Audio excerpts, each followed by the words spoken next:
Hey, lovely listeners, it's Marissa Martino here, and I am part of an amazing project called LIMA Beings. And you may be wondering, what the heck is a LIMA being? Well, LIMA, the acronym L-I-M-A, it's really LIMA, and it stands for least intrusive, minimally aversive, which is a structure or a framework that a lot of animal professionals use when engaging with our learners, whether that's the canine or the human. But our community is a community of animal professionals committed to using these principles of compassionate behavior change with everyone in our lives, not just with our dogs. We know that committing to this framework helps build trusting relationships with animals while effectively meeting our training goals. We've seen positive training results with dogs, horses, cats, birds, and countless other species. And yet we often have a hard time applying these principles in our own relationships with humans, including the relationship with ourselves. So the founders of LIMA Beings include Dr. Chris Pachel, Lynn Ungar, Kathy Sdao, Barrie Finger, and myself. We have an introduction course called the ABCs of Everything, and we have a monthly membership group where we record founders calls and we release them to the community, and then we have a live community call. It's super amazing. So today's podcast episode is a sneak peek into one of the founders' conversations. We were talking about what hooks us, what makes us get grippy, what makes us get really frustrated. How can we help us loosen the tension around that so that we can show up better when we're engaging with our dogs, our loved ones, and ourselves. So we hope you enjoy it and get the taste of what we offer. On to the show. An evolved topic that emerged over the course of several emails back and forth amongst the founders about sort of different circumstances. And then there's, as we've been chatting about it even this morning, there's a lot of different directions we could go, and we're not 100% sure exactly what direction this will go. So as with some of our other conversations, we're all along for the ride as well. But yeah, thinking about some of the circumstances, whether it was the example of that came up within our conversations previously of a poisoned cue, for example, utilizing the dog's name or the child's name as a point of correction or something that might be aversive, or whether it's individual aspects of life that sort of feel grippy and we have a difficulty sort of detaching or engaging a sense of agency around. And that brought up the whole concept, which is new to me, of Shenpa, of this. Well, I'm not going to be able to do it justice, but I'll turn it over to others. But this concept that we're going to get into more today about how we navigate some of those issues. Could someone who's a little bit more enlightened as to those concepts shed a little bit more light on that before I dig myself into a hole that I don't know how to get back out of? So it's a Tibetan word, Shenpa, that's usually translated as attachment, but it's a lot more than that. And Pema Chodron is one that talks a lot about it. A lot of you familiar with her, and it's that we have like our triggers, but they're not like triggers aren't the same for everybody. So they're like different. So one particular thing can mean one thing to me and a different thing to Lynn and a different thing to Chris. And so, but what's behind that kind of like drive behind it is the Shenpa, that feeling. And I have a example from Taking the Leap, Pema Chodron book. Here's how Shenpa shows up in everyday experience. Someone says a harsh word and something in you tightens. Instantly, you're hooked. That tightness quickly spirals into blaming the person or denigrating yourself. The chain reaction of speaking or acting or obsessing happens fast. Maybe if you have strong addictions, you go right for your addiction to cover up the uncomfortable feelings. And then Shenpa is not the thoughts or emotions per se. Shenpa is pre-verbal, but it breeds thoughts and emotions very quickly. And if we're attentive, we can feel it happening. Oh, I like That's that. helpful or not. But Super helpful. yeah. It's almost like it's a label for the short circuit.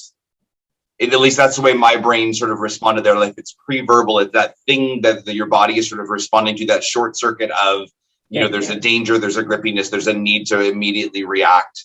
That's kind of where my brain went with that particular description, is kind of trying to some degree, almost kind of unpacking or expanding that space within that pre-verbal reaction. Fascinating. It reminds me. Oh, sorry. Go ahead, Marissa.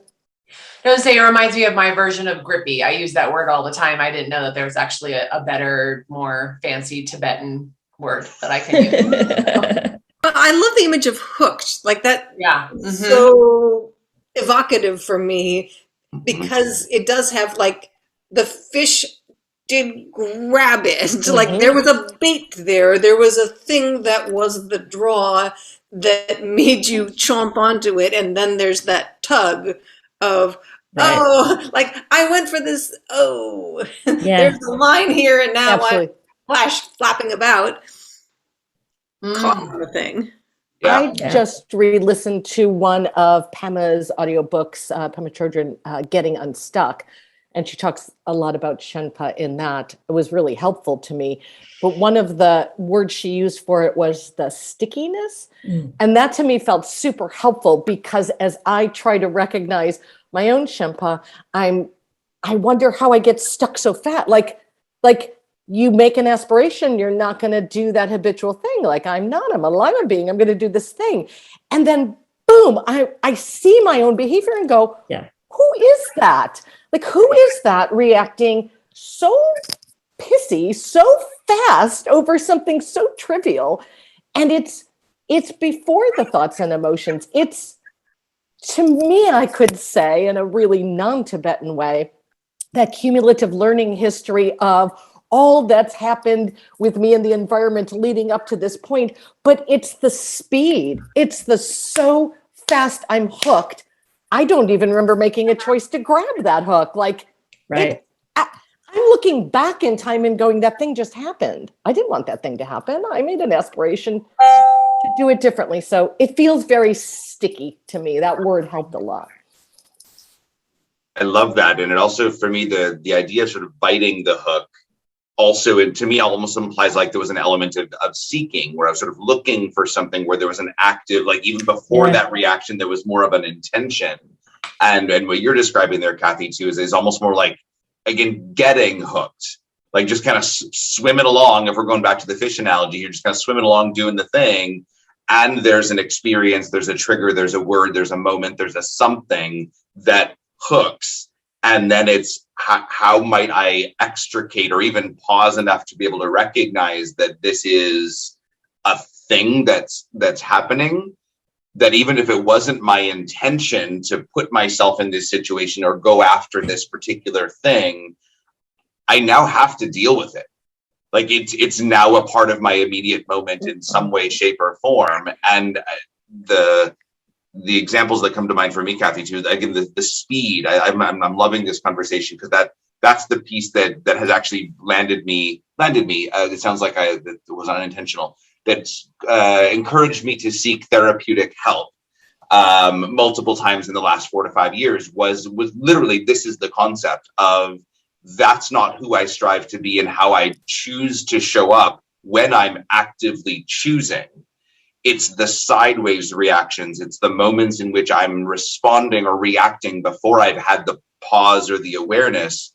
And that's a really ugly feeling for me personally in those moments. And are there ways that I can gain more insight into what those triggers are and why they elicit those reactions, or create some strategies around which to kind of, get that first little sort of clench or that grippiness? And what would it look like? What would it feel like to expand within that and then be able to choose something going forward? And that is like not having a word for it. I love what you said too, Marissa, like the idea that there's this entire concept that is like blowing my mind right now, because this is everything. This is like 90% of what I feel like I struggle with as an adult human, is all captured within this one singular concept. I'm like, okay, how is that magic that I'm 46 and I'm like, what? How is this new information? But what's the difference between a trigger and a cue? Like, if all of our behavior is cued Good by question. Is a trigger just a cue that we don't recognize? Is it a cue that we don't like? So I'm going to teach at the Aggression in Dogs conference in 3 weeks, literally with this title, Turning Triggers into Cues. That is literally the name of the presentation I'll be giving in 3 weeks.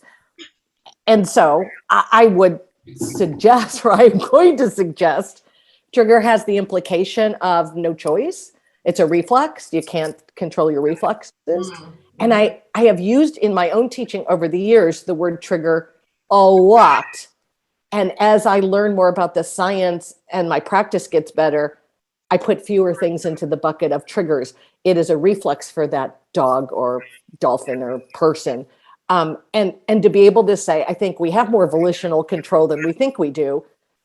When we call something a trigger, I think that takes us out of the choice having any impact on it whatsoever. Yeah. And for me, that transition with my dog learners has been to, we talk about celebrating approximations and we kind of joke about it sometimes. That is actually a very hard thing to do when you have a reactive dog who's triggered very easily. Just on my walk this morning with Smudge, we got cornered by some people and I knew he was going to bark. It's not a big deal. He wasn't going to be aggressive, but we were totally trapped by a school bus and some joggers. And I'm like, so all I say to the people around me is he's going to be noisy.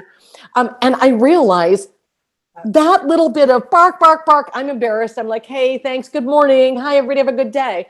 Smudge is fine right after that. So that level of being triggered, he's not lost his mind. He's not panicking. He's not taking 5 minutes to recover. He's not even that upset. To see that as progress, right? It could be, hey, I'm the dog professional that should have the perfect dog on the walk through the school this morning. He wasn't yet. That level of being triggered by people too close to him was so much less intense, less long, less worried, that I'm pretty happy about that. Can I do that same thing with me to go? You weren't as angry for as long. That to me is a hard thing to practice because I want to be the Lima being. Lima beings don't get ragey at all. No. I got angry less intensely for 2 minutes instead of 20 minutes. Right.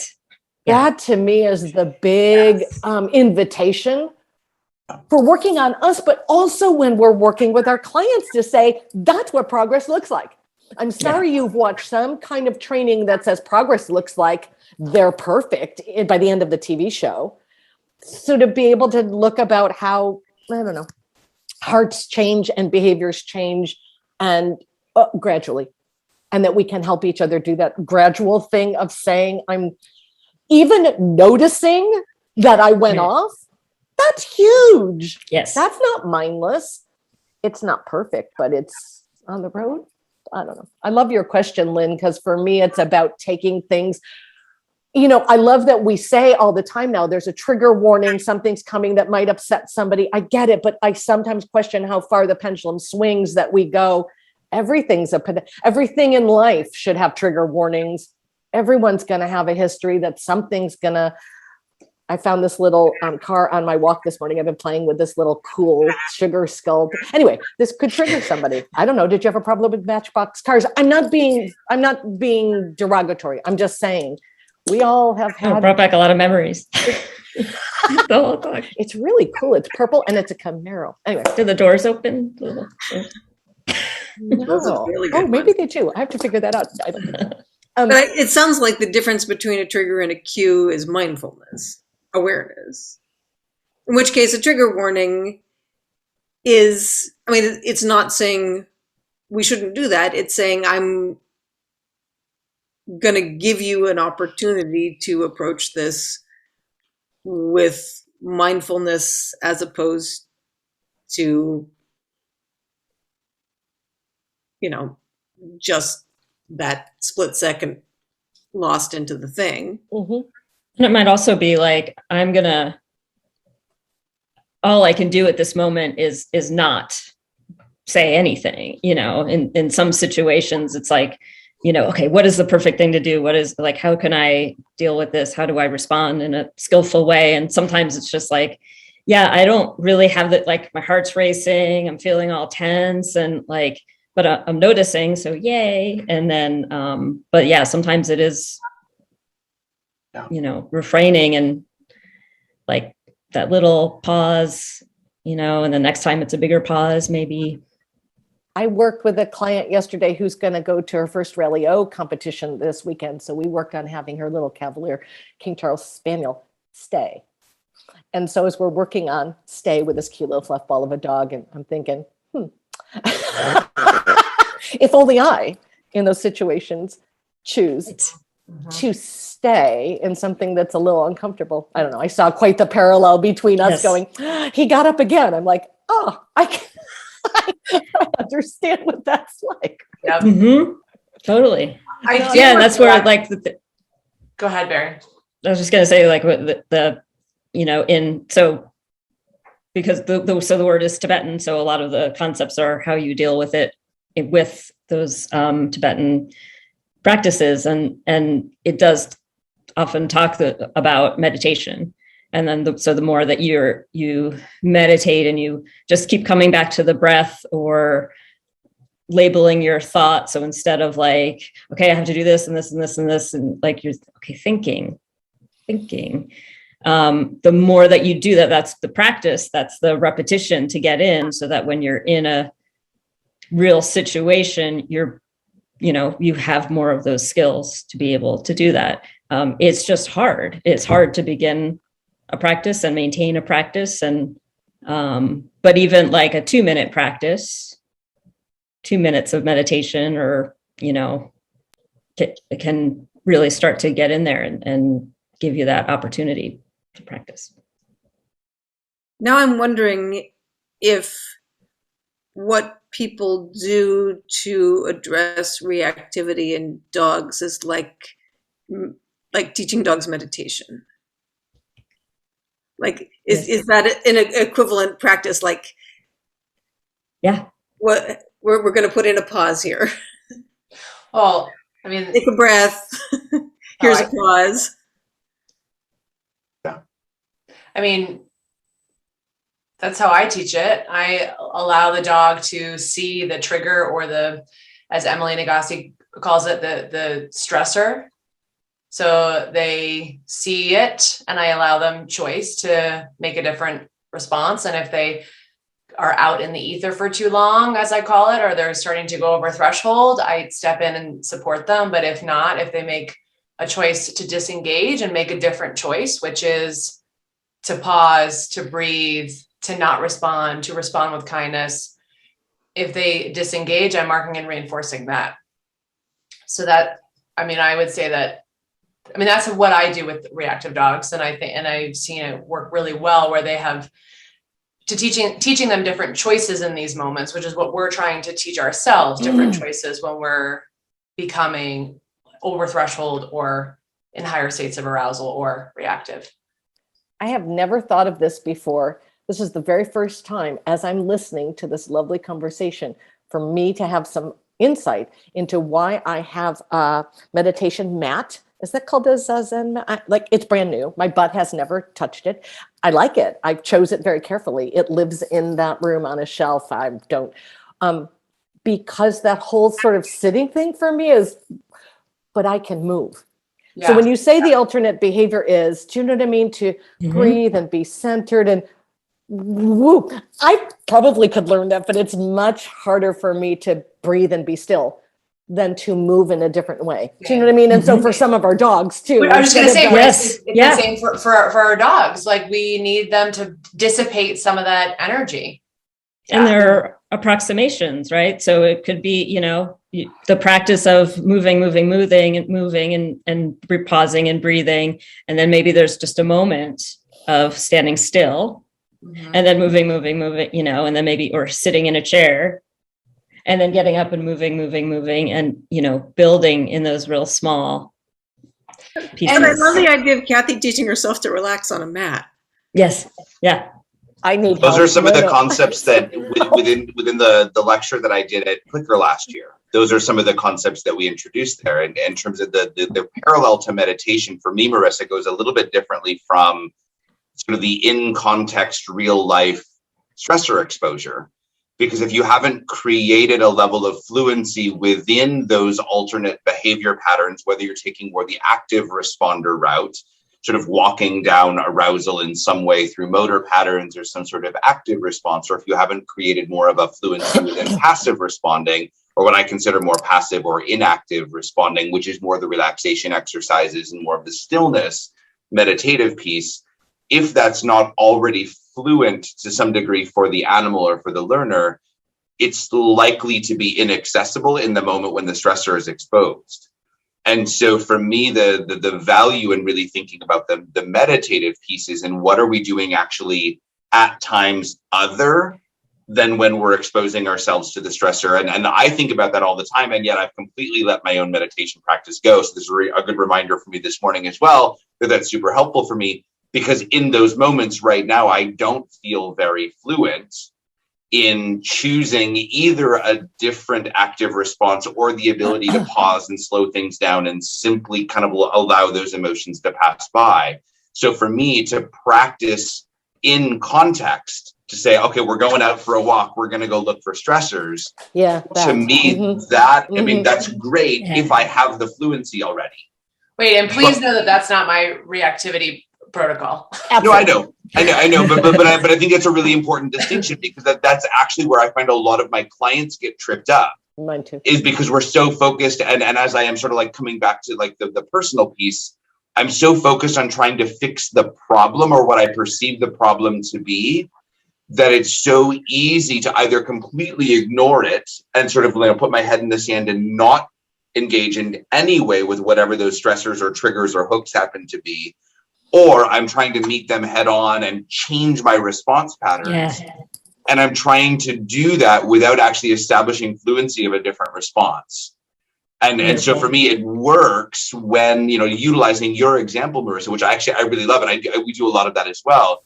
It works beautifully, because that's actually where we then start to see progress. Meaning, if all you do is work on relaxation on a mat, and you don't actually ever introduce that concept into the real life threshold stimulus gradient, you don't improve. You're then just alternating between over threshold and relaxation. And that's well and good, but that's almost like being in the workspace and being on vacation, right? Like you're overwhelmed, or you're on a beach with a Mai Tai. Like those are both extremes, but you're not learning how to navigate the edge, which, we've talked before about edge work and that whole concept, but all of that for me comes back to the mindset of like, I've fallen sort of, I'm going to say victim, which sounds very passive, and I don't mean it quite that way, but I've sort of allowed myself to fall into that pattern of really just trying to work on the edge. And I've lost the fluency of the responses that I'm trying to bring into my edge work. And so I need to meditate more. That's the thing that I'm not doing right now that allows me to do that. So I'm rambling now. Gee, Chris, has the universe given you some free time to be meditating? Has anything happened in your life that has freed up some time for that? Honey, you should say that, Kathy. Ironically, I have not filled that time with meditation, but yes. So now I'm wondering what I'm doing. He's with filled it with IT. Right, I'm filling it with IT calls. Yeah. So for those of you who have not noticed, because the absence of me on social media is probably not something that is like jumping up and down in your own little worldview. My social media accounts were hacked, violated, accessed by something or someone other than me. A week ago, Wednesday, I woke up last Thursday morning to a notice that basically said, your accounts have been accessed by a recovery code. And then within 15 minutes, my accounts were suspended due to community standard violations. And my accounts have been in a permanent suspension since then. I cannot access them, nor do I have any awareness of what actually happened. It's not a ransom situation. I don't know yet. So I'm still working through that. But yeah, I've got a little more extra time on my hands. And so it appears that I could be meditating more than I have which would probably be helpful in a lot of ways in my life right now, even as I navigate the stressor of not having access to my personal as well as my business accounts, and all of the stuff that goes along with that as a, speaker, lecturer, educator, business owner. Formerly known as Chris Pachel. Yeah. Formerly known as, like anybody who's watching this and you go to Google me, like, I don't exist. Like, you cannot find a tag picture of me. Like, I am, like, even my fiance is now just engaged, no longer engaged to me, just engaged on social media, and my accounts are not accessible. So maybe by the time we get to the live call, maybe this will be resolved. I have no idea.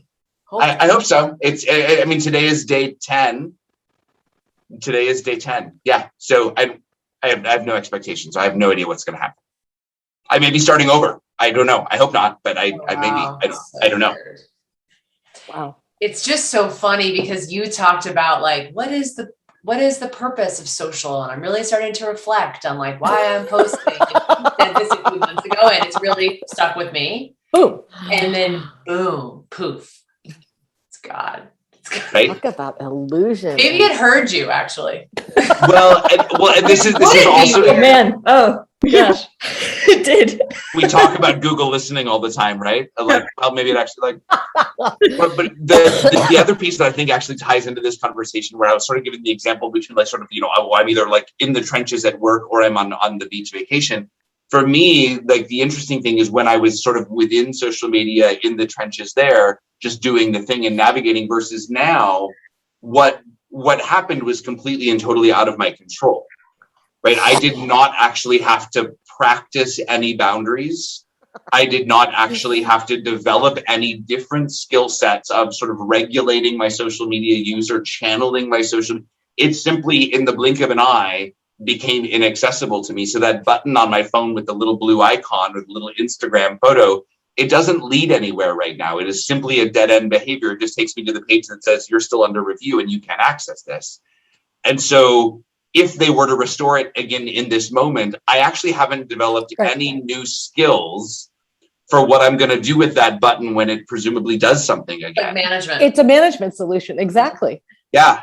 And it wasn't through any intention I didn't look to change my behavior around social media. It was something that was imposed, and it's been remarkably freeing to simply not have it as an option. And it's only been in the last couple of days as I've started to feel kind of the weight of not having access to it on a business level that I've started to feel a little bit more angsty about not having it. But the first week I was like, well, this is delightful.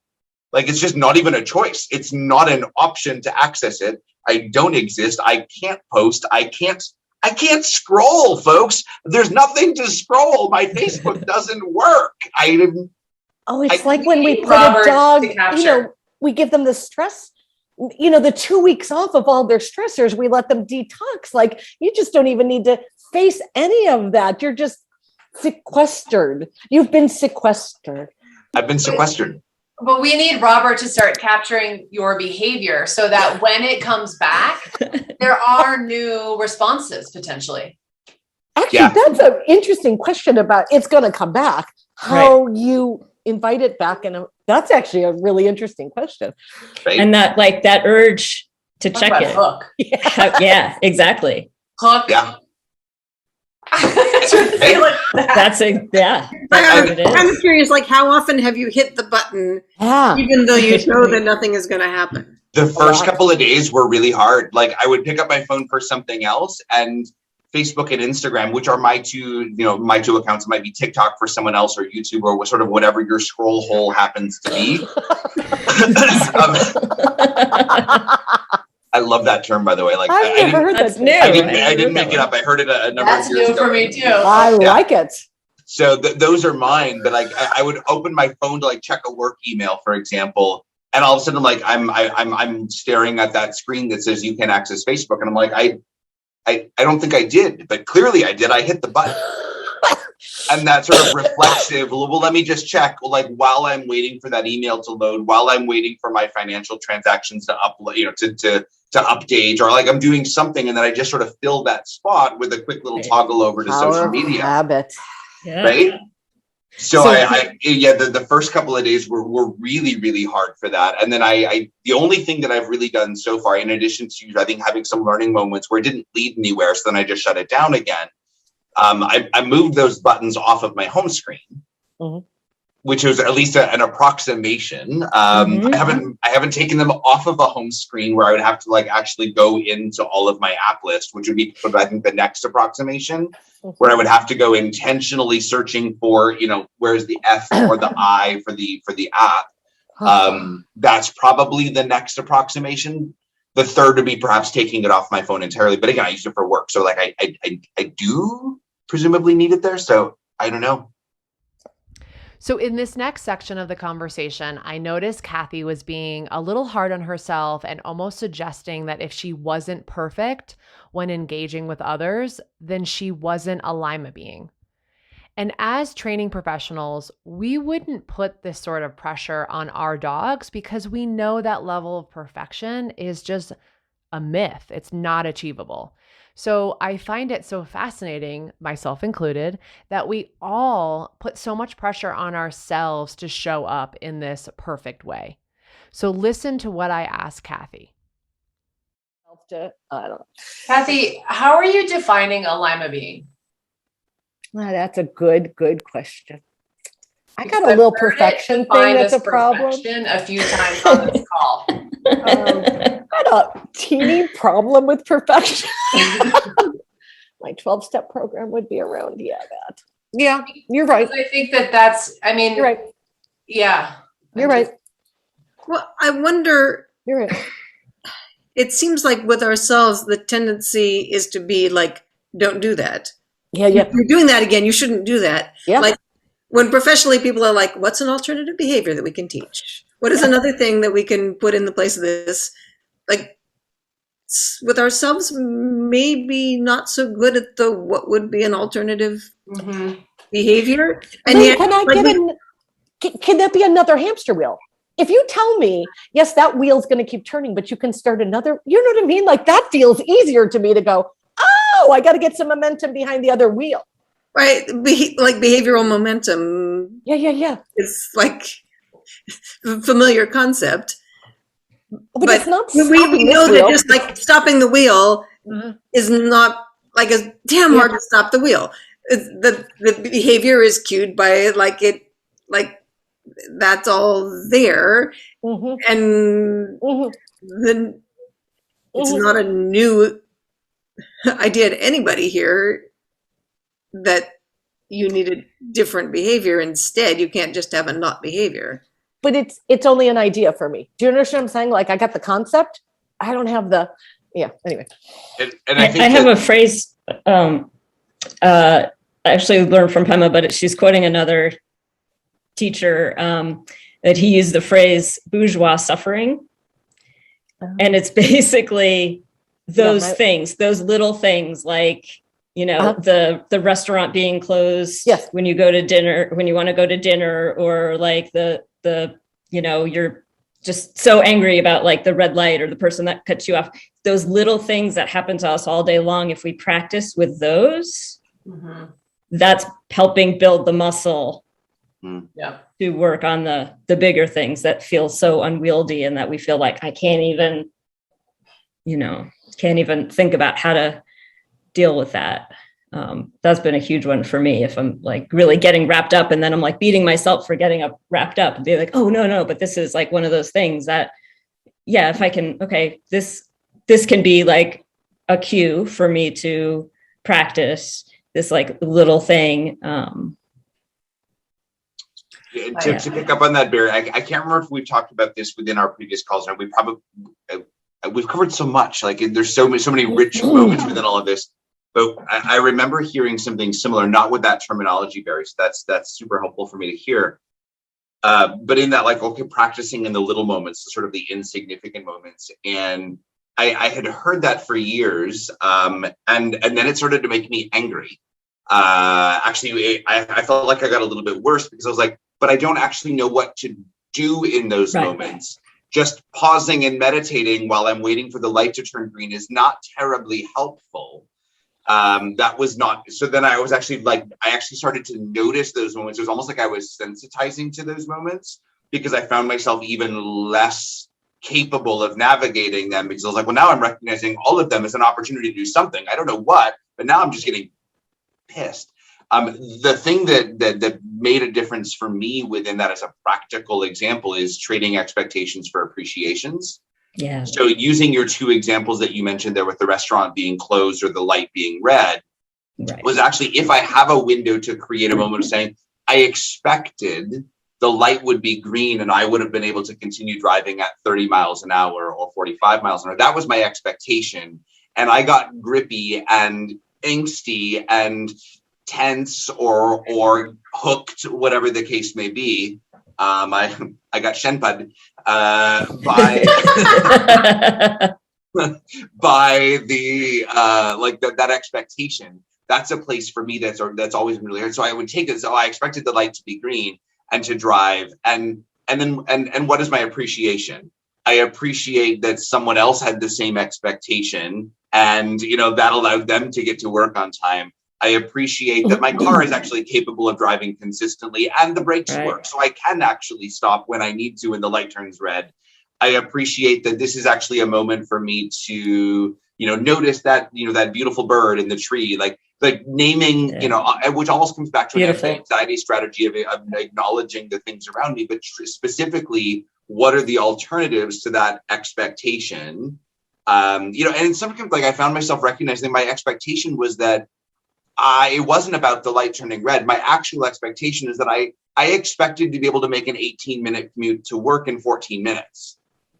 Like when it really boiled down to it, I did not allow myself the time to do the thing that needed to be done. I was depending not only on green lights, but fast drivers to really achieve that. And I was like, oh, wait a minute, that's a very different sort of reframing here.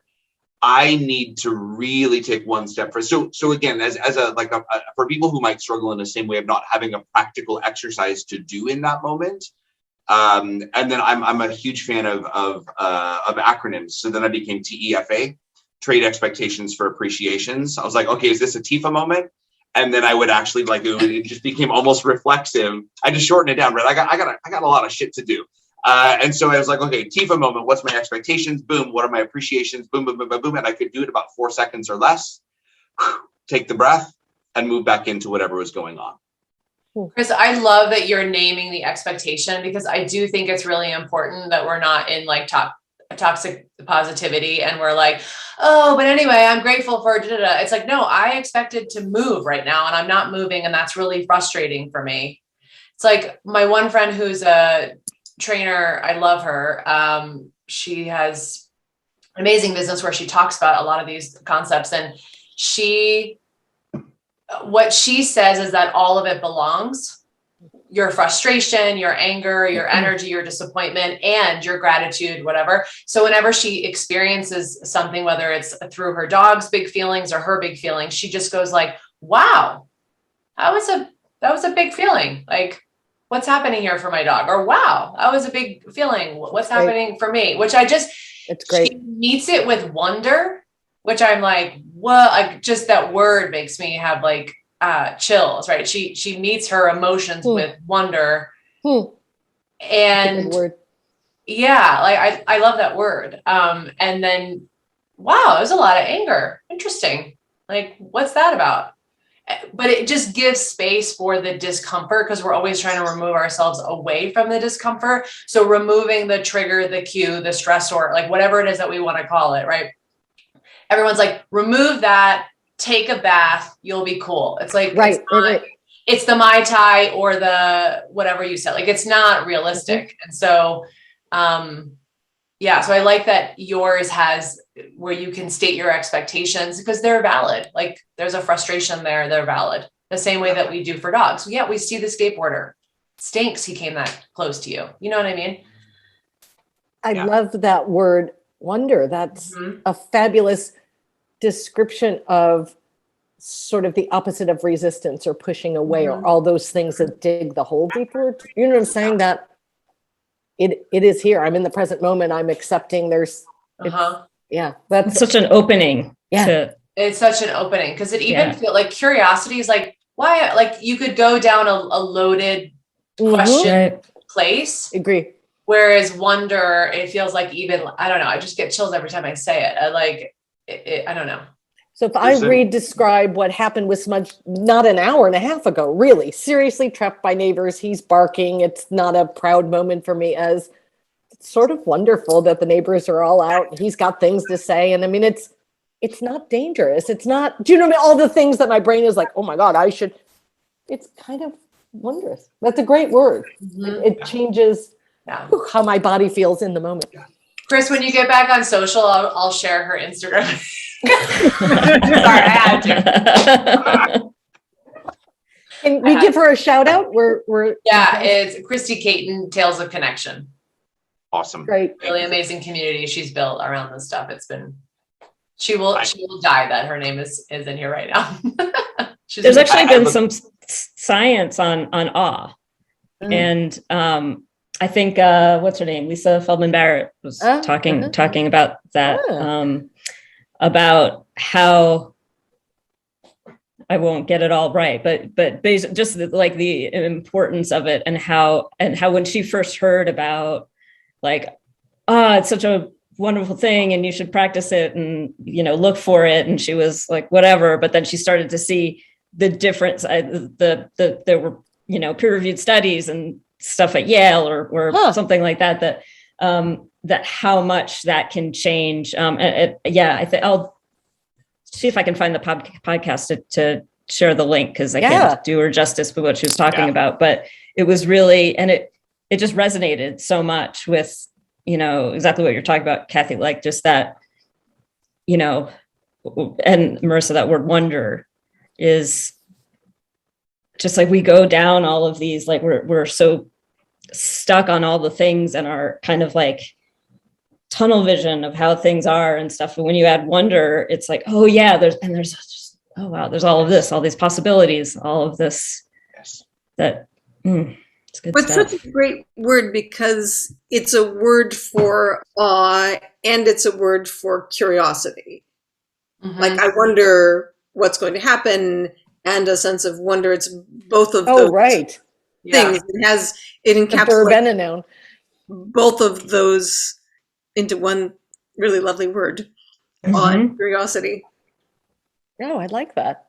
Yeah, and something that you mentioned sort of in passing there too, Marissa, you mentioned sort of the toxic positivity piece to that. And as we talk about wonder, and to me, it brings up some of my initial attempts at sort of a gratitude practice, is that it really felt like initially it was like, oh yeah, no, I'm really noticing the things around me, but it actually didn't take very long for me to really, again, actually start to get a little bit angsty about it. Like it was almost like this artificial practice. I'm like, that phone is amazing. Yeah. Like blue sky. Yep. It was here yesterday. Isn't that amazing? Like it didn't, I know I got really, it was an ugly time. It was not, I'm not that feels like my blue skies. Like, oh my gosh. Yeah.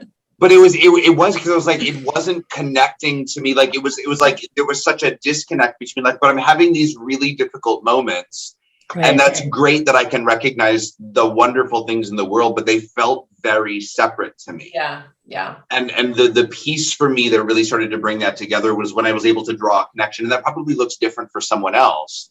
But, in a moment where you're really stressed, like, is it that, again, naming the things around you? Is it the sense of wonder? Can we actually start to not just have that sort of be the buffer to like appreciate all the wonder that's around you, but truly a way in which we can sort of bring some of that lightness to the moments that are just hard enough that they're still accessible, right? To create some additional space.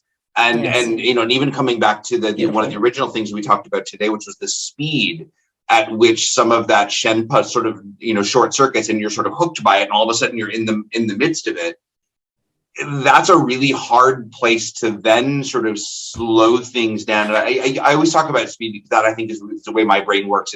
It gets going a little fast. And so I'm trying to slow that down. That's the hardest place for me to do that. But what is the edge of that speed that allows me that space to really think about those moments, whether it's wonder or awe or appreciation or gratitude or naming the struggle, to then kind of just create that little bit of a window within it.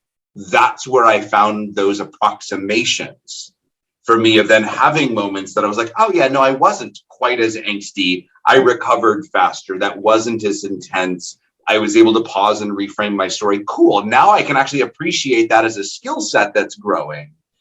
But it required a lot of mental gymnastics for me initially to really be able to even begin to approximate that. And I want to stress that for if anybody is sort of even close to where I consider myself starting this process. And even today, recognizing I've lost some of the components along the way with the meditation practice that completely dropped out the bottom for me, and I've been struggling as a result of it. It's hard, and everybody's way forward is going to look somewhat unique, and my way should not be your way, or to look at, if I say, oh my gosh, Kathy, like you have so much wisdom within this, like to put you on that pedestal of wisdom or understanding or skill level isn't helpful for you, and it's certainly not helpful for me. But are there moments that I can acknowledge within your journey that I can go, oh, if I can have a little bit of that, and or take components of that may be helpful for me, it actually starts to pave the way toward greater successes, which again comes back to approximations and everything that we do for our animal learners as well. And there's just so much richness within this conversation for me. Yeah. Chris, you just made me think of something I've never thought of before in your description. See if I can hook two things together. When I've had the great pleasure of teaching some seminars with Lori Stevens, a dog trainer, Tellington Touch practitioner, just amazing person. But years ago, when we did some seminars together and I attended some of her seminars, part of that extended Tellington Touch practice, nothing I'm an expert in, but was having some reactive dogs walking very slowly through a labyrinth made up of some, so that whole, and to me, it didn't seem like, what's it got to do with anything? I realized when you were just talking, I don't have a behavior that I intentionally do slowly. I talk fast, I move fast. I would say to you jokingly, I'm Italian American from New York, which is not, that's just a story I tell. I do things fast. So is there some, thinking back on Lori's wisdom in, these dogs don't do anything sort of just intentionally, just walking a path. And I'm like, what does that have to do? Has a lot to do. It is a practice in sort of intentional slowness. When I heard you talking, I realized I don't have any of that. It doesn't even have to be meditation per se. That feels like the, epitome. But I don't even just go, I'm going to go for a slow walk or do some slow yoga. I don't have slowness or, you know what I mean, as any skill set of mine. So I heard that when you were talking, and it invites me to go, I wonder if that's a behavior I could add to my own fluency. Love that. Yeah. I don't know. I might have to. I love the slowness. And I am also Italian American from New Jersey. And I don't have any slowness either. But could we? You could totally have slowness. Plant that seed and grow it in, not because slow is better. Get a senior dog and start walking around the neighborhood. And whoo, I talk about it on my podcast way too much that I feel like I sound like such a jerk. But it is really hard for me to move slow for this dog. And that is my walking meditation. I'm like, we're breathing. We're frustrated. We're bummed that this dog doesn't move the way you want him to talk about expectations, right? Like my expectation is that this dog would live and be young forever. And I appreciate that he's still here, and I'll turn to him and be present and breathe. But man, oh man. And I have so much shame around that because I'm like, Marissa, slow down. He's an elderly dog, but slowness is not in the repertoire. Yeah. We'll make a new Facebook group. Oh, sorry, Chris. Someone text me some screen captures. That would be amazing. Oh, 971. We'll invite you to the Facebook group, Chris. Oh wait, we can't find you. I think it's just such a great example too of, like, you would never say to a dog, like, you should be able to slow down, like with that kind of Shenpa behind it. Yes, that's true. So, but you would think like, I don't know. I've got, but you would teach like loose leash walking all the time, and it's hard. Like it's crazy to me. Like there's like a lot of times when you come across trainers who are like, it's so easy and you just do this and this, like it's hard. It's so hard for them. And it's ridiculous that they can do it as well as they can, I think, considering how different we are built. Anyway, it's a whole nother thing, but yeah, and just like, so maybe you start in the backyard and you start like where there isn't like traffic going on, like all the stimuli coming in and all that kind of stuff. And maybe you practice with like, I'm going to take like 5 steps and listen to the birds and then go back to whatever you're doing and zipping around and just like start, planting little seeds of. And I also want to secretly text Kathy's neighbors and say, if she's out for a sniff walk, can you take a video? Because we might need that for that Facebook group when I get access to it. So is it more efficient to try to do a thing that you're used to doing fast, slowly? Like if you're used to walking fast, or would it be more effective to like, I'm going to do Tai Chi, which is just a thing that is slowly. I used to do Tai Chi. Both, yeah. Both, because you could do like, and it doesn't have to be slowly, it could be like slower. Right. Yeah. I loved Tai Chi 30 years ago. Where did that go in my life? Yeah. And you're actually right. It would be easier to do a fresh thing. Yep. Smart, Lynn. Yeah. And yet, like sort of by extension of that, like then it becomes the question, and this is a question I ask a lot of my canine learners intentionally is, so I'm going to come back to the relaxation work for just a second. So we've built relaxation to what degree, even before we start working on leash reactivity, for example, to what degree does that automatically start to inform the speed at which that animal is thinking in other circumstances? Are we working with an animal who's that skill set sort of naturally generalizes into other circumstances? Or is this an animal where we're going to have to be a lot more intentional about inserting those moments into those reactive patterns? So, I could see if Kathy is, looking at Kathy as a canine learner here for just a second, if she's sort of the former, then practicing Tai Chi for 5 minutes twice a day naturally starts to inform and sort of, creates pauses within other routines, even without thinking about it. Right. Or is Kathy the learner who is now practicing Tai Chi and now has fluency there, who has to then start intentionally incorporating little approximations of Tai Chi with, small hand movements or breath movements into those other patterns in order for it to actually influence. I love the idea of like being frustrated at your neighbor and you're like,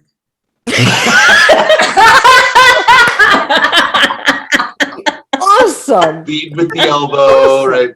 Yes. It's the ball. Oh my gosh. But it's like that, but Beautiful. that is a skill set. Like we do that either consciously or even, perhaps even subconsciously for some of our members who may or may not be thinking about some of these patterns, but like clinically, I think about that all the time. Is this that flexible learner where practicing a skill naturally starts to insert itself or not?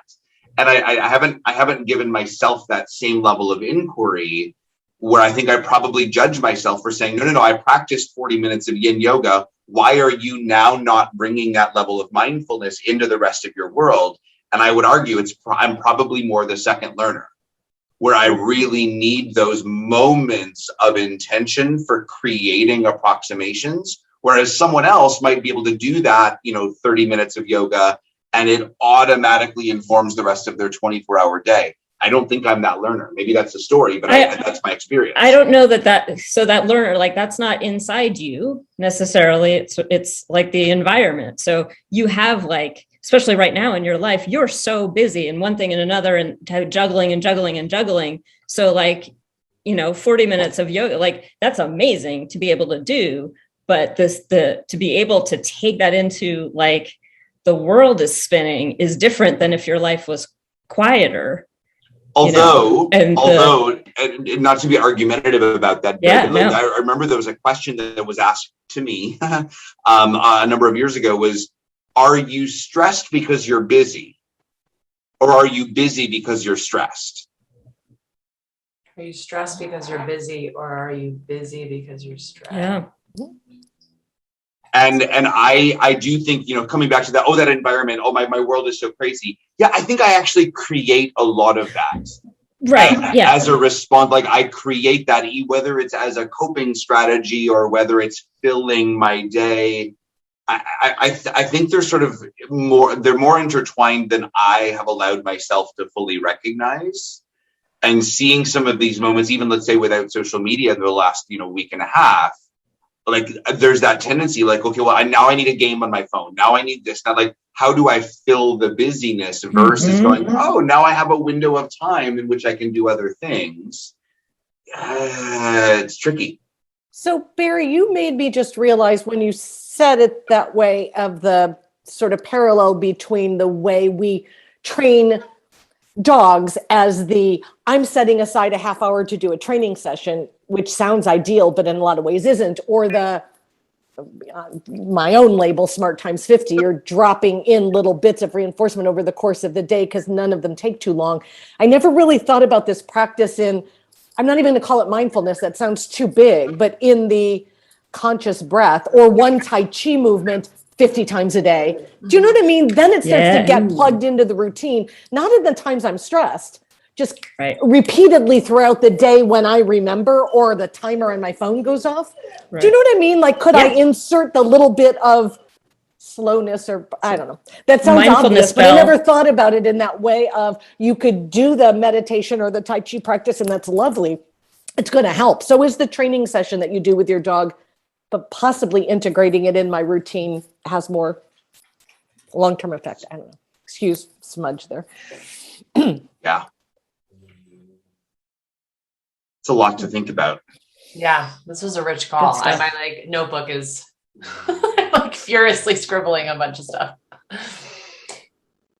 Yeah. Well, thank you. I think that's a good place to wrap it up, and we will see you live in a few weeks. Yes. Be well, everyone. See you soon. Well. Thank you, guys. Thank you, everyone. So I hope you enjoyed getting a sneak peek into our founders' conversations. We have a ton of fun talking about these concepts. We definitely don't have all the answers. We are just talking about the concepts and learning from one another, and especially from our beloved community. So if you want to check out our offerings, please visit our website at limabeings.com, limabeings.com, or you can email us at info@limabeings.com. We'd love to hear from you. Thanks so much for supporting the podcast and for listening today. Appreciate you all. Take care.